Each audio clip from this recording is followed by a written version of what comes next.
We're doing it. Today we're going to talk about bunny hops. I've been thinking about doing a bunny hop tutorial for a while, and a lot of people have asked, but a big reason why I haven't done it so far is that I think there are a lot of great bunny hop tutorials on YouTube. However, today's video is going to be a lot different, hopefully, than all of those, because what I'm focusing on is how to bunny hop onto things. Every other bunny hop tutorial that I've ever seen is how to jump over things.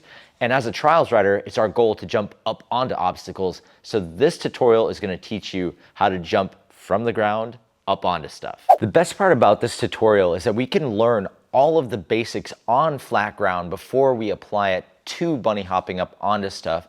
And I'm going to break it into 3 different phases to help you work through this process so that you can jump onto stuff with confidence. One quick thing I want to talk about before we dive into the actual technique is going to be your bike setup for this. And there's 2 things that are pretty easy to deal with here. The first thing is going to be how much pressure is in your tires. I recommend at least 40 PSI. We want to have really low rolling resistance. We want the wheels to roll quickly because this movement requires a little bit of speed. And also, if you have not enough air in your tires, you could potentially pinch flat when you jump up onto stuff like that.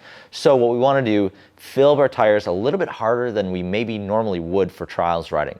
The second thing I want to talk about is your handlebar position. So a high-rise handlebar in this case is going to give us the most leverage over the bike. And so if your handlebars are rolled too far forward and you're struggling with this thing, you may consider rolling them back just so you have the highest possible rise. Maybe they're in line with the fork itself so that you can really get the most leverage pulling up that wheel. I've said this a couple times on other tutorials, but in this case, you may want to modify your bar position to get the technique and then roll your bars back to where you were riding so that you've got the basics of the technique and you're modifying it to your traditional riding style. One thing I want to say before we go into all 3 phases of this technique is that you're probably going to need to watch this through a couple times.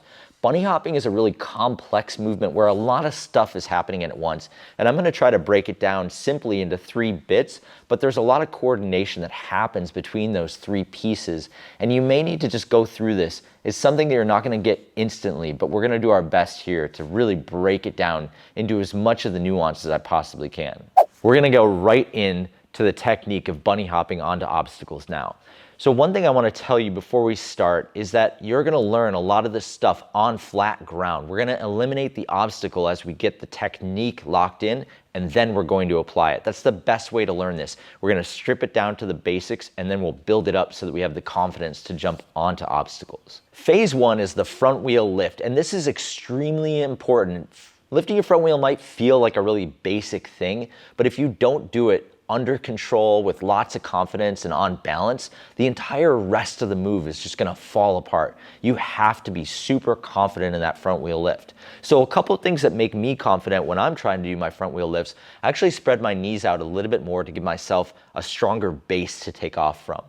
When it comes to lifting up the front wheel itself, I'm lifting to about thigh height. And in this next phase we're gonna get to, I'll explain why we only lift about that high. The third thing is unweighting the front wheel by putting my weight over the back wheel. That's gonna make it easy to lift the front wheel up, and it's also gonna set me up for this next phase we're gonna talk about. Before we move on to the next phase of the bunny hop technique, I wanna talk also about lifting the back wheel up off the ground. If you've seen some of the other tutorials where we talk about back wheel lifts, we talk about a pedal motion called the scoop, where you're doing a down, back, and up motion with your back pedal to get the back wheel up off the ground. It's gonna come in super handy when we move on with the technique. So while we're practicing on flat ground, work on just rolling and lifting that back wheel up off the ground. If you're super confident lifting your front and back wheel off the ground, welcome to phase 2. Phase 2 is the pop. This is really where the bunny hop comes to life, and we're gonna spend a lot of time on flat ground coordinating this movement. And the big thing that drives the pop is this rowing motion. So as you lift that front wheel off the ground, you're gonna then push your handlebars diagonally upwards. And as we're eventually gonna be jumping onto obstacles, we're gonna be pushing upwards at the ledge that we're jumping onto.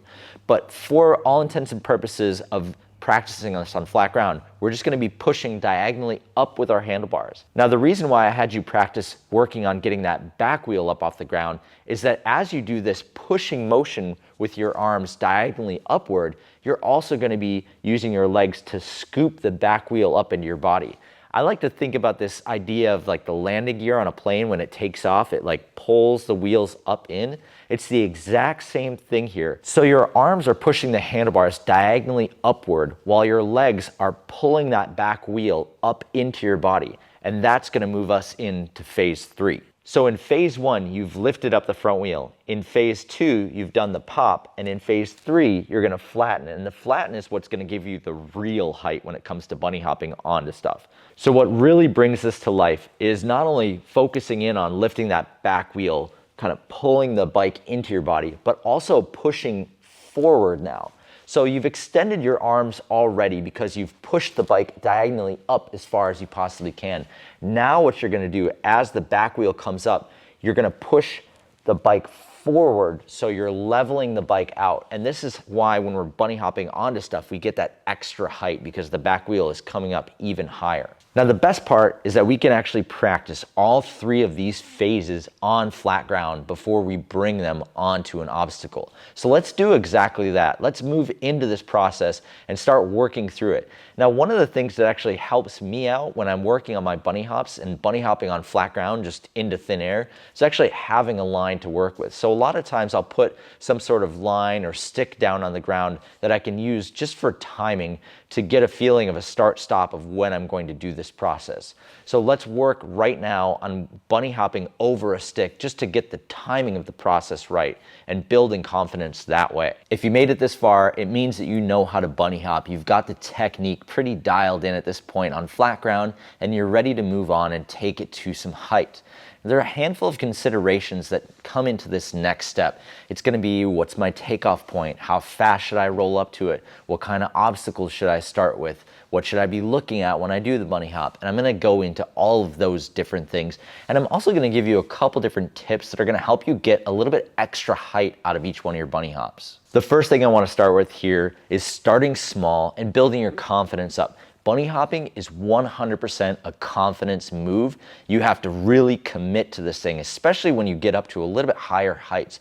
When I'm jumping on this 3-foot box right here, it's 100% commitment, because if you come up short, you might hit your front wheel in the face of it, you might land on your bash ring, it can go sideways if you're not fully committed. And so it's wise to start small and just work your way up. Just this iterative process. Start on a curb, and then you find a bigger curb, then you find a small loading dock, and you build your way up to it. Once you've got the technique pretty wired in and you can build confidence, it goes pretty quickly, but this is something that you want to start small and build up to.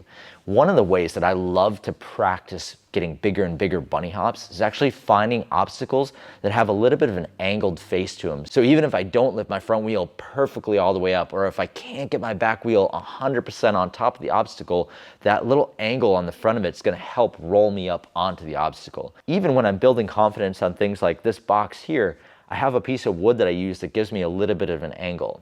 Now it does throw off your timing a little bit for bunny hops, but the exchange of not dying when you bunny hop up something that you haven't tried yet before, it's totally worth it. The next thing I want to talk about is speed. And this is kind of tricky because you can go slow at something and bunny hop at it, or you can go fast at something and bunny hop at it. The difference is if you go slow at something, you have to have a very quick bunny hop technique because you're taking off later because the bike's not moving at the obstacle as fast. If you're going quickly at something, you have to take off earlier, but then do a slower movement to make the process happen.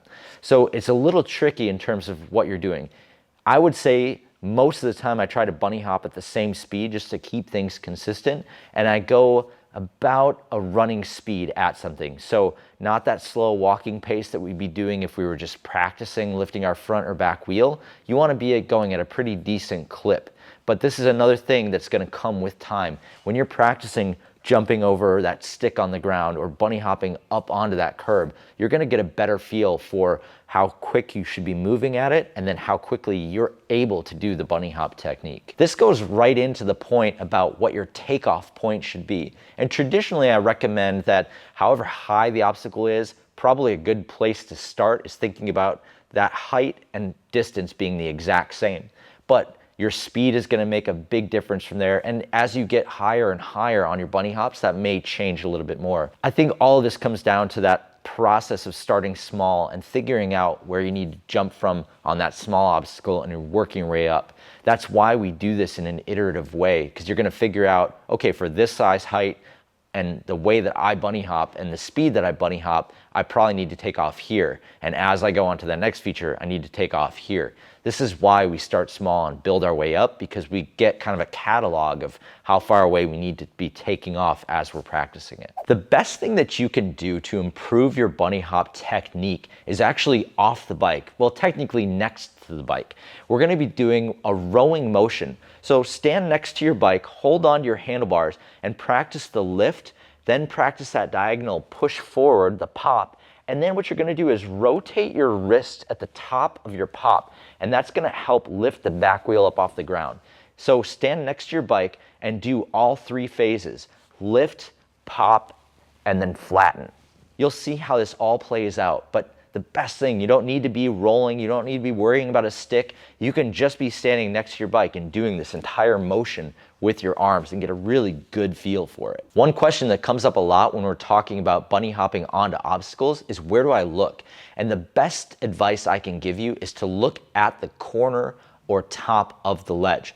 When you're doing that second phase, the pop motion, you're pushing the front wheel diagonally up toward the corner of the ledge. And so it's best, with that whole idea of like where your eyes go is where the bike goes. Look at the corner of the ledge, because that's where you want that front wheel to go. As you move into phase 3 of flattening out the bike, you're pushing the bike so far forward that your head basically moves down. And so keeping your eye on that ledge, on that corner of the ledge, is really going to be perfect for where to look. So just keep your eye there so that your bike goes up and over it. My MVP tip when it comes to jumping onto obstacles is not using the back brake. If you've done your job of flattening the bike out, keeping it level, and you're riding onto this obstacle, you can get about 4 or 5 extra inches of height on that bunny hop by letting the back wheel do its job and continue to roll up onto the obstacle. If you grab that back brake right when you hit the obstacle and you're not perfectly on top of it, there's a good chance you'll slide off the back of the obstacle.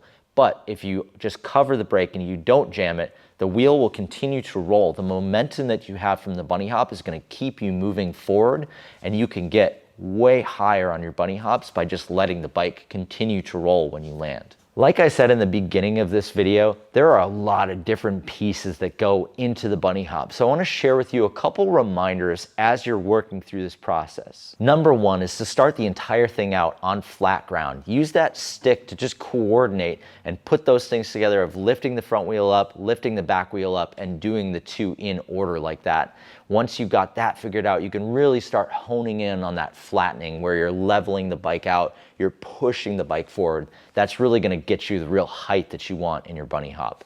A lot of people worry about looping out when they're first learning bunny hops, and working on that third phase, the flattening out, is going to help you, because you're going to be lifting the back wheel up to a point and you're going to be over the bike, as opposed to being kind of in the back seat where you would traditionally be on the loop and pop section.